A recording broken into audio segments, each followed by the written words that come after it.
Viewers welcome back on programme. So viewers गलबात करन जा रहे हैं कि पंजाब विच सिख कौम दी नस्लकुशी लई भारतीय एजेंसियां वालों कोई खतरनाक खेड जिहड़ी है खेडी जाने वाली है। बीते दिनी ऑपरेशन सील दे थल्ले पंजाब दीयां सरहदां नूं बाकी नाल लगदे सूबियां नाल सील करके हज़ारां ਜਿਹੜੀਆਂ ਵਹੀਕਲਸ ਦੀ ਤਲਾਸ਼ੀ ਲਈ ਗਈ ਹੈ। ਸੋ ਇਹ ਆਉਣ ਵਾਲੇ ਸਮੇਂ ਦੇ ਕਿਸੇ ਖਤਰਨਾਕ ਆਪਰੇਸ਼ਨ ਦੀ ਜਿਹੜੀ ਹੈ ਰਿਹਰਸਲ ਹੋ ਰਹੀ ਹੈ। ਸੋ ਇਸ ਬਾਰੇ ਆਪਾਂ ਗੱਲਬਾਤ ਕਰਨ ਜਾ ਰਹੇ ਹਾਂ। ਸੋ ਅਸੀਂ ਚਾਹਾਂਗੇ ਕਿ ਤੁਸੀਂ ਇਸੇ ਤਰ੍ਹਾਂ ਬਣੇ ਰਹਿਣਾ, ਦੇਖਣ ਸੁਣ ਲਈ ਐਂਡ ਲਿਖਣ ਲਈ ਤੁਹਾਡਾ ਸਭ ਦਾ ਬਹੁਤ ਬਹੁਤ ਸ਼ੁਕਰੀਆ ਜੀ। ਡਾਕਟਰ ਸਾਹਿਬ ਕੀ ਕਹਿਣਾ ਚਾਹੋਗੇ? ਦੇਖੋ, ਜਿਨ੍ਹਾਂ ਨੇ ਜੂਨ 84 ਦੇ ਪੀਰੀਅਡ 'ਚ ਇਹਨਾਂ ਦਾ ਸਾਰਾ ਵਰਤਾਰਾ ਦੇਖਿਆ ਭਾਰਤੀ ਏਜੰਸੀਆਂ ਦਾ, ਅੱਛਾ, ਉਦੋਂ ਵੀ ਰਾ ਜਿਹੜੀ ਕਿ ਇੰਦਰਾ ਗਾਂਧੀ ਨੇ ਏਜੰਸੀ ਬਣਾਈ ਰਿਸਰਚ ਐਂਡ ਐਨਾਲਿਸਿਸ ਵਿੰਗ ਦੇ ਥੱਲੇ, ਕਸ਼ਮੀਰੀ ਪੰਡਤ RN ਕੌ ਉਸ ਦਾ ਜਿਹੜਾ ਉਹ ਫਾਊਂਡਿੰਗ ਫਾਦਰ ਸੀ, ਇੰਟੈਲੀਜੈਂਸ ਬਿਊਰੋ 'ਚੋਂ ਆਇਆ ਹੋਇਆ, ਔਰ ਉਹਨੇ ਅੱਗੋਂ ਇੱਕ ਥਰਡ ਏਜੰਸੀ ਕ੍ਰੀਏਟ ਕੀਤੀ ਜਿਨ੍ਹਾਂ ਨੇ ਦਰਬਾਰ ਸਾਹਿਬ ਦੇ ਹਮਲੇ ਤੱਕ ਦੀ ਸਾਰੀ ਵਿਉਂਤਬੰਦੀ, ਉਹ ਭਾਵੇਂ ਉਹਨਾਂ ਦੀ ਟ੍ਰੇਨਿੰਗ ਦਾ ਕੰਮ ਸੀ ਜਾਂ ਬਦਨਾਮ ਕਰਨ ਦੇ ਲਈ PR ਕਿਵੇਂ ਇਸਤੇਮਾਲ ਕੀਤੀ ਗਈ, ਕਿਵੇਂ ਉਹਨਾਂ ਨੇ ਗਿਆਨੀ ਜ਼ੈਲ ਸਿੰਘ ਨੂੰ ਐਜ਼ ਏ ਪ੍ਰੈਜ਼ੀਡੈਂਟ ਪਹਿਲਾਂ ਬਣਾਇਆ ਹੀ ਇਸ ਲਈ ਸੀ ਕਿ ਉਸ ਦੀ ਪ੍ਰੈਜ਼ੀਡੈਂਸੀ ਦੇ ਥੱਲੇ ਸਿੱਖ ਕੌਮ ਦਾ ਜਿਹੜਾ ਉਹ ਸਰਵਨਾਸ਼ ਕਰਨਾ ਹੈ। ਫਿਰ ਉਹ ਕਿਵੇਂ ਰਣਜੀਤ ਦਿਆਲ, ਕੁਲਦੀਪ ਬਰਾੜ, ਉਸ ਕਿਸਮ ਦੇ ਸਿੱਖੀ ਬੈਕਗਰਾਊਂਡ ਵਾਲਿਆਂ ਨੂੰ, ਸਿੱਖ ਪਰਿਵਾਰਾਂ ਵਾਲਿਆਂ ਨੂੰ ਅੱਗੇ ਲਿਆਂਦਾ, ਕਿਵੇਂ ਉਹਨੂੰ ਲਾ ਐਂਡ ਆਰਡਰ ਦਾ ਇੱਕ ਸਮੱਸਿਆ ਦੱਸ ਕੇ ਇਸ ਆਪਰੇਸ਼ਨ ਨੂੰ ਦਹਿਸ਼ਤਗਰਦੀ ਤੋਂ ਮੁਕਤੀ ਔਰ ਦਰਬਾਰ ਸਾਹਿਬ ਨੂੰ ਇਹ ਦੱਸ ਕੇ ਕਿ ਉਹਦੇ ਤੇ ਦਹਿਸ਼ਤਗਰਦਾਂ ਨੇ ਕਬਜ਼ਾ ਕਰ ਲਿਆ। ਪਰ ਜਿਹੜੀ ਫਿਰ ਉਹਨਾਂ ਦੀ ਸਟ੍ਰੈਟਜੀ ਕਿ ਕਿਵੇਂ ਉਹਨਾਂ ਨੇ ਪੰਜਾਬ ਨੂੰ ਸੀਲ ਕਰ ਦਿੱਤਾ ਰੈਸਟ ਆਫ ਕੰਟਰੀ ਤੋਂ, ਸਾਰੇ ਫੋਰਨ ਕੋਰਸਪੋਂਡੈਂਟ ਬਾਹਰ ਕੱਢ ਦਿੱਤੇ, ਲੋਕਲ ਮੀਡੀਆ ਵੀ ਬਾਹਰ ਕੱਢ ਦਿੱਤਾ, ਪੈਦਲ ਚੱਲਣ ਤੱਕ ਤੇ ਪਾਬੰਦੀ ਲਾ ਦਿੱਤੀ, ਗੱਡੀਆਂ ਬੱਸਾਂ ਸਭ ਬੰਦ ਕਰਕੇ ਫਿਰ ਜਿਵੇਂ ਉਹਨਾਂ ਨੇ ਜੂਨ ਦਾ ਪਹਿਲਾ ਹਫਤਾ ਜਿਵੇਂ ਫੁੱਲ ਸਕੇਲ ਦਰਬਾਰ ਸਾਹਿਬ ਔਰ 37 ਇਤਿਹਾਸਕ ਗੁਰਦੁਆਰਿਆਂ ਨੂੰ ਨਿਸ਼ਾਨਾ ਬਣਾਇਆ, ਕਿਸ ਲੈਵਲ ਦੇ ਉੱਤੇ ਪੰਜਾਬ ਦੇ ਵਿੱਚ ਇੱਕ ਤੋਂ ਬਾਅਦ ਇੱਕ ਨਸਲਕੁਸ਼ੀ ਕੀਤੀ ਗਈ। ਔਰ ਜਦੋਂ ਤੁਸੀਂ ਆਪਣੇ ਲੋਕਾਂ ਨੂੰ ਮਾਰਨ ਦੇ ਲਈ ਕੋਈ ਲਫ਼ਜ਼ ਈਵਨ ਆਪਰੇਸ਼ਨ ਇਸਤੇਮਾਲ ਕਰਦੇ ਹੋ, ਉਹਦਾ ਕੋਈ ਕੋਡ ਨੇਮ ਰੱਖਦੇ ਹੋ, ਦੁਸ਼ਮਣ ਦੇ ਨਾਲ ਇਹ ਤਾਂ ਠੀਕ ਹੈ, ਦੁਨੀਆ ਦੀਆਂ ਆਰਮੀਜ਼ ਜਦੋਂ ਲੜਦੀਆਂ ਨੇ ਜਾਂ ਦੂਜੀਆਂ ਨੇ ਉਹਦੇ ਲਈ ਕੋਈ ਨਾ ਕੋਈ ਉਹ ਕੋਡ ਨੇਮ ਰੱਖਿਆ ਹੁੰਦਾ, ਲੇਕਿਨ ਆਪਣੇ ਲੋਕਾਂ ਦੇ ਉੱਤੇ ਤੁਸੀਂ ਫੌਜ ਚਾੜ ਕੇ ਜਾਂ ਉਹਨਾਂ ਦੀ ਨਸਲਕੁਸ਼ੀ ਜਾਂ ਉਹਦੇ ਲਈ ਇਹਨਾਂ ਨੇ ਸ਼ੁਰੂ ਕੀਤਾ, ਉਹਨੂੰ ਆਪਰੇਸ਼ਨ ਬਲੂ ਸਟਾਰ ਕਿਹਾ। ਫਿਰ ਪੰਜਾਬ ਦੇ ਵਿੱਚ ਜਿਵੇਂ ਇਹਨਾਂ ਨੇ 12,000 ਤੋਂ ਜ਼ਿਆਦਾ ਪਿੰਡਾਂ 'ਚ ਨਸਲਕੁਸ਼ੀ ਕੀਤੀ, ਉਹਨੂੰ ਆਪਰੇਸ਼ਨ ਵੁੱਡ ਰੋਜ਼ ਕਿਹਾ। ਜਦੋਂ ਇਹਨਾਂ ਨੇ ਬਾਹਰ ਜਾ ਕੇ ਕਲਕੱਤੇ 'ਚ ਮਾਰਿਆ ਕਿਸੇ ਨੂੰ ਹੋਰ UP ਪੀਲੀਭੀਤ 'ਚ ਮਾਰੇ, ਉਹਨੂੰ ਆਪਰੇਸ਼ਨ ਚੇਜ਼ ਦਾ ਨਾਂ ਦਿੱਤਾ ਗਿਆ। ਔਰ ਫਿਰ ਗਿੱਲ ਨੇ ਜਦੋਂ 92 ਤੋਂ 94 95 ਤੱਕ ਪੂਰੇ 50,000 ਤੋਂ ਜ਼ਿਆਦਾ ਸਿੱਖ ਨੌਜਵਾਨ ਮਾਰੇ ਤਾਂ ਉਹਨੂੰ ਆਪਰੇਸ਼ਨ ਫਾਈਨਲ ਸੋਲਿਊਸ਼ਨ ਦਾ ਨਾਂ ਦਿੱਤਾ ਗਿਆ, ਕਿਉਂਕਿ ਇਹ ਲਫ਼ਜ਼ ਉਹੀ ਫਾਈਨਲ ਸੋਲਿਊਸ਼ਨ ਸੀ ਜਿਹਦੇ ਥੱਲੇ ਨਾਜ਼ੀਆਂ ਨੇ ਫਿਰ ਯਹੂਦੀਆਂ ਨੂੰ ਕੰਸੈਂਟਰੇਸ਼ਨ ਕੈਂਪਾਂ 'ਚ ਰੱਖ ਕੇ, ਗੈਸ ਚੈਂਬਰਾਂ 'ਚ ਰੱਖ ਕੇ ਮਾਰਿਆ ਸੀ। ਤਾਂ ਉਹੀ ਜਿਹੜਾ ਫਾਈਨਲ ਸੋਲਿਊਸ਼ਨ ਦਾ ਮਤਲਬ ਸੀ 3 ਟਾਇਰ 4 ਟਾਇਰ ਕਿਲਿੰਗਸ, ਕਿ ਈਵਨ ਉਹਨਾਂ ਦੇ ਅੱਗੋਂ ਟੱਬਰ ਜਿਹੜਾ ਕੋਈ ਨੌਜਵਾਨ ਇਸ ਰਸਤੇ ਤੇ ਤੁਰਿਆ ਕੌਮੀ ਅਣਖ ਦੇ ਲਈ, ਉਹਦੇ ਭੈਣ ਭਰਾ, ਚਾਚੇ ਤਾਏ UP 'ਚੋਂ, ਬਿਹਾਰ 'ਚੋਂ, ਮੱਧ ਪ੍ਰਦੇਸ਼ 'ਚੋਂ ਚੁੱਕ ਕੇ ਲਿਆ ਕੇ ਉਹਨਾਂ ਨੂੰ ਮਾਰਿਆ। ਜਿਹੜੀਆਂ ਉਹਨਾਂ ਦੀਆਂ ਸ਼ੈਲਟਰ ਸੀ ਕੋਈ ਜਿਹਦੇ ਥੱਲੇ ਕਦੇ ਕੋਈ ਇੱਕ ਰਾਤ ਵੀ, ਉਹ ਵੀ ਸਾਰੇ ਟੱਬਰਾਂ ਦੇ ਟੱਬਰ ਮਾਰ ਦਿੱਤੇ। ਹੁਣ ਜਦੋਂ ਅਸੀਂ ਅੱਜ ਦਾ ਦੌਰ ਦੇਖ ਰਹੇ ਹਾਂ, ਇੱਕ ਪਾਸੇ ਸਾਨੂੰ ਇਸ ਗੱਲ ਦੀ ਖੁਸ਼ੀ ਹੈ ਕਿ ਪੰਜਾਬ ਦੇ ਵਿੱਚ ਅਵੇਅਰਨੈਸ ਲੈਵਲ ਹੈ, ਦੀਪ ਸਿੱਧੂ ਦੀ ਯਾਦ ਜਿਵੇਂ ਹਰ ਥਾਂ ਮਨਾਈ ਗਈ, ਇਕੱਠ ਹੋਏ, ਖਾਲਸਾ ਵਹੀਰ ਨੂੰ ਹੁੰਗਾਰਾ, ਦੂਸਰਾ।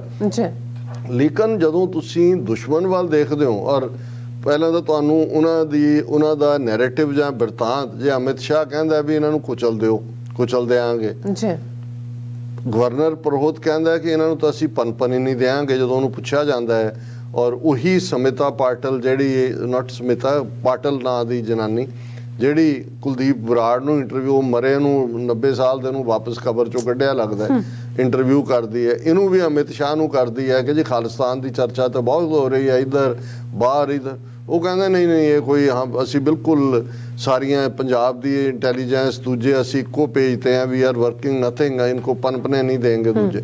ਤਾਂ ਫਿਰ ਤੁਹਾਨੂੰ ਭਾਵੇਂ ਇਹ ਕਿਸੇ ਹੋਰ ਕੈਟਾਗਰੀ ਥੱਲੇ ਹੁਣ, ਜਦੋਂ ਇਹ ਖਬਰ ਹੈ operation seal, over 6,000 vehicles checked, 366 violators challenged in Punjab, drive launch to check drug trafficking, liquor smuggling, movement of gangsters police. ਹੁਣ ਪੁਲਿਸ ਨੇ ਪਿਛਲੇ ਦਿਨਾਂ, ਜਦੋਂ ਹੁਣ ਅਸੀਂ ਫਰਵਰੀ 18-19 ਦੇ ਹਵਾਲੇ ਨਾਲ ਗੱਲ ਕਰ ਰਹੇ ਹਾਂ, ਇੱਕ ਪਾਸੇ ਇਹ ਦਿਨ ਚੱਲ ਰਹੇ ਨੇ ਜਦੋਂ ਕਿ ਦੀਪ ਸਿੱਧੂ ਦੀ ਯਾਦ ਹੈ, ਬਾਕੀ ਸਾਰੇ ਨੇ, ਕੌਮੀ ਇਨਸਾਫ ਮੋਰਚਾ ਚੱਲ ਰਿਹਾ ਹੈ, ਦੂਜਾ ਹੁਣ all of A sudden Punjab ਨੂੰ ਤੁਸੀਂ ਕੱਟ ਆਫ ਕਰ ਦਿੰਦੇ ਹੋ ਬਾਕੀ ਸਟੇਟਾਂ ਨਾਲੋਂ। ਇਹਦਾ ਨਾਂ ਰੱਖ ਕੇ ਆਪਰੇਸ਼ਨ ਸੀਲ ਦਾ ਮਤਲਬ ਇਹ ਹੈ ਕਿ ਵੀ ਤੁਸੀਂ ਇਸ ਖਿੱਤੇ ਨੂੰ ਸੀਲ ਕਰ ਦਿੱਤਾ। ਹੁਣ ਇਹ ਖਬਰ ਹੈ ਕਿ the police on Sunday checked over 6000 vehicles and issues challan to 366 violators during a special operation under which checkpoints were put up at 131 entry and exit points of 10 interstate border districts. ਹੁਣ 10 interstate ਜਿਨ੍ਹਾਂ 'ਚ ਹਰਿਆਣਾ ਵੀ ਹੈ, ਹਿਮਾਚਲ ਵੀ ਹੈ, ਜੰਮੂ ਕਸ਼ਮੀਰ ਵੀ ਹੈ, ਰਾਜਸਥਾਨ ਵੀ ਹੈ, ਜਿਹੜੇ ਉਹਨਾਂ ਨਾਲ ਬਾਰਡਰ ਲੱਗਦੇ ਨੇ, ਉਹਦੇ ਤੇ ਉਹਨਾਂ ਨੇ 131 ਐਂਟਰੀ ਪੁਆਇੰਟ ਔਰ ਇਹ ਬਣਾਏ। ਔਰ ਉਸ ਦੇ ਵਿੱਚ ਉਹਨਾਂ ਨੇ ਕਿਸ ਲੈਵਲ ਦੇ ਉੱਤੇ ਇਸ ਆਪਰੇਸ਼ਨ ਨੂੰ ਕੀਤਾ।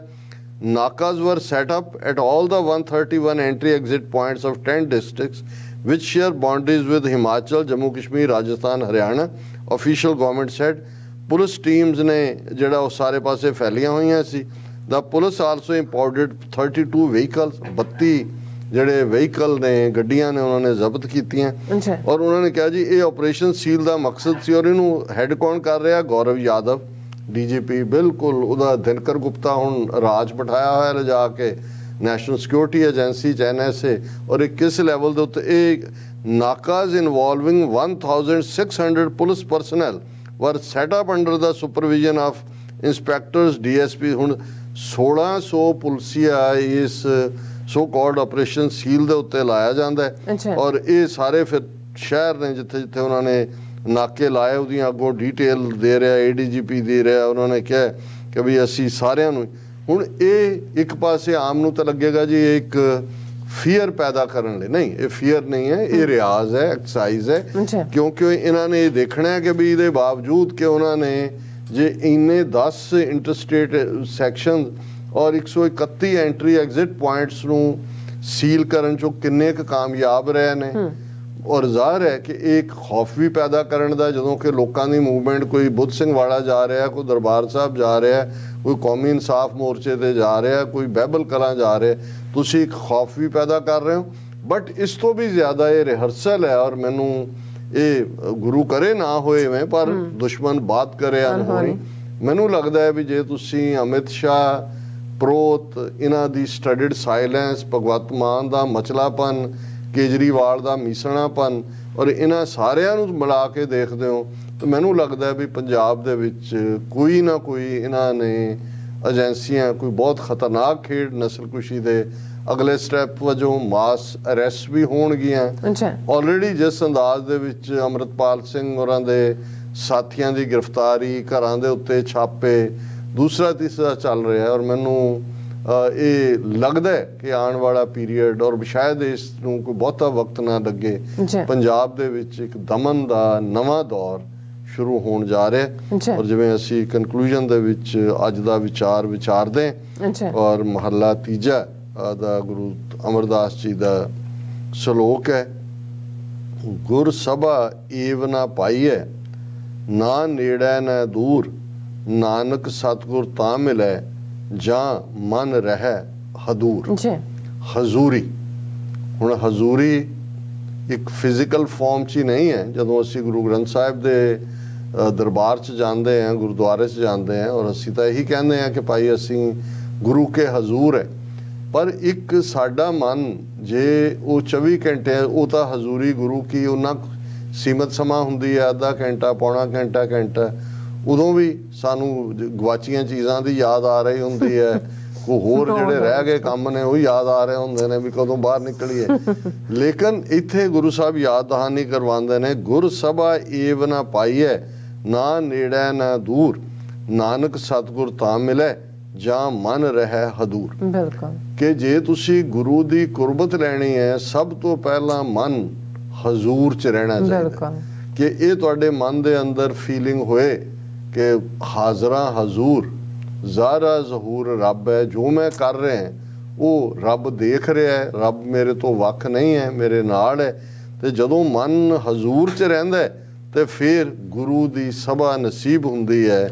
ਔਰ ਫਿਰ ਇਵੇਂ ਨਹੀਂ ਲੱਗਦਾ ਵੀ ਕਿ ਗੁਰੂ ਨੇੜੇ ਹੈ ਕਿ ਗੁਰੂ ਦੂਰ ਹੈ। ਗੁਰੂ ਤਾਂ ਤੁਹਾਨੂੰ ਆਪਣਾ ਸੰਗੀ ਸਾਥੀ ਲੱਗਦਾ ਹੈ। ਫਿਰ ਤੀਸਰੇ ਪਾਤਸ਼ਾਹ ਦਾ ਇਹ ਸ਼ਲੋਕ ਹੈ, ਮਹੱਲਾ ਤੀਜਾ, ਨਦਰੀ ਆਵਦਾ ਨਾਲ ਨਾ ਚੱਲਈ, ਵੇਖੋ ਕੋ ਵਿਉ ਪਾਏ, ਸਤਿਗੁਰ ਸੱਚ ਦ੍ਰਿੜਾਇਆ, ਸੱਚ ਰਹੋ ਲਿਵ ਲਾਏ, ਨਾਨਕ ਸ਼ਬਦੀ ਸੱਚ ਹੈ, ਕਰਮੀ ਪੱਲੇ ਪਾਏ।